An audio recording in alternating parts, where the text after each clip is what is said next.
Bashar al-Assad, presidente da Síria desde 2000, é uma figura profundamente controversa, marcada por uma trajetória de poder que reflete a complexidade do país. Nascido em 11 de setembro de 1965 em Damasco, ele é filho de Hafez al-Assad, que governou a Síria por quase 3 décadas. Bashar não era o herdeiro político da família. Essa posição cabia a seu irmão mais velho, Bashar al-Assad, que morreu tragicamente em um acidente de carro em 1994. Com isso, Bashar, que na época seguia a carreira como oftalmologista em Londres, foi chamado de volta à Síria e preparado para assumir o comando. Quando Hafez al-Assad, seu pai, faleceu em 2000, Bashar, com apenas 34 anos, foi rapidamente alçado à presidência. Mudanças na Constituição garantiram que ele atingisse a idade mínima para o cargo, e seu governo começou com expectativa de reformas. Em seus primeiros anos, houve sinais de abertura política e econômica. A chamada Primavera de Damasco permitiu debates políticos e a criação de pequenos grupos de discussão, gerando esperanças de uma nova era. Contudo, esse movimento foi curto, e Assad rapidamente reprimiu os dissidentes, consolidando o caráter autoritário do regime. No campo econômico, ele promoveu modernizações pontuais, com a expansão do acesso à internet e reformas para atrair investimentos estrangeiros. Privatizações seletivas ajudaram setores como telecomunicações e turismo. No entanto, mudanças beneficiaram sobretudo as elites próximas ao regime, mantendo altos níveis de corrupção e desigualdade. Em 2011, o cenário mudou drasticamente.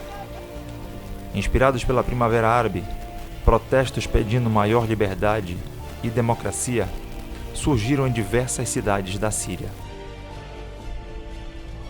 A resposta do governo foi brutal. Manifestações pacíficas foram sufocadas com violência extrema, resultando em uma escalada para uma guerra civil. Essa decisão marcou um dos pontos mais negativos do seu governo. Assad foi amplamente acusado de crimes de guerra, incluindo o uso de armas químicas em áreas civis, como os ataques em Ghouta em 2013, que causaram a morte de centenas de pessoas, incluindo crianças. Por outro lado, seus apoiadores argumentam que Assad conseguiu preservar o Estado sírio diante de forças opositoras, muitas delas extremistas, como o Estado Islâmico. Com o apoio crucial da Rússia e do Irã, ele recuperou territórios importantes, incluindo Alepo e Palmira, demonstrando resiliência militar e política. Essas vitórias são frequentemente citadas como exemplos de sua habilidade em evitar a completa fragmentação do país.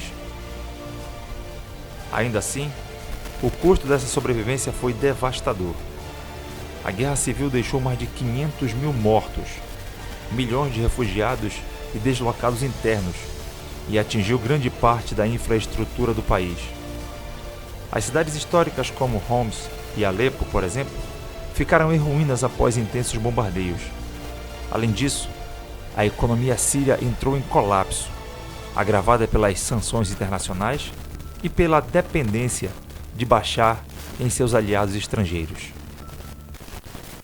Hoje, o legado de Bashar al-Assad é profundamente polarizador. Para seus apoiadores, ele é visto como um líder que protegeu a Síria de uma insurgência armada e do extremismo. Exemplos como a reconstrução parcial de algumas áreas urbanas e o restabelecimento de serviços básicos são citados como vitórias. Contudo, para seus críticos, ele é um ditador sanguinário que sacrificou seu próprio povo para se manter no poder. O uso da força indiscriminada, como nos cercos a Dara e Ghouta Oriental, simboliza sua relutância em negociar ou buscar soluções pacíficas e políticas genuínas. No pós-guerra, Bashar enfrenta desafios monumentais. A economia continua em frangalhos, a reconstrução é lenta e milhões de sírios ainda vivem no exílio ou em condições de miséria. Internamente, ele manteve instituições básicas em funcionamento, como o exército e parte da administração pública, mas a reconciliação nacional é praticamente inexistente. A história de Bashar al-Assad será lembrada como um exemplo trágico de liderança autoritária em meio a uma crise humanitária sem precedentes. Enquanto alguns o veem como defensor da soberania síria, muitos outros o acusam de ser responsável pela destruição de um país que já foi um dos mais estáveis e influentes do Oriente Médio.